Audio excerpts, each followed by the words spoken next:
Gada ce, sanda aka kuma nema na zan zo.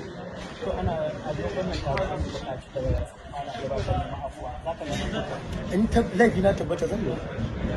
amma yau ba za ka yi. To ai ba a tabbatar min da laifin.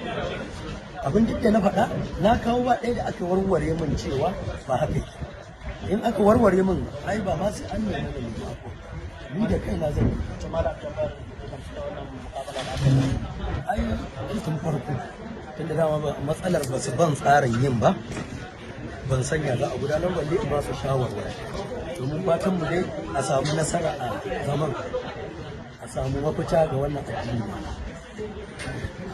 sakamakon cewa ba a taba ni wurin tsarawa sai da zo nan na ga tsarin da tsarin na ba su shawara cewa a gaskiya yana akwai bukatar mawdu'an nan maimakon yawaita su haka dai kuma a ban lokaci isasshe ba kuriya ce bukatar mu ba bukatar mu shi ne ina gaskiya take mu samu wa addini da mafita shi ne abin da ya kamata mu yi tarkizi a kai shawarar da na ba su ne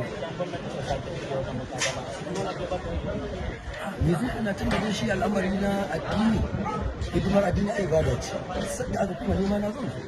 To ana a wannan taron an buƙaci da ana gabatar da ma'afuwa za ka yi.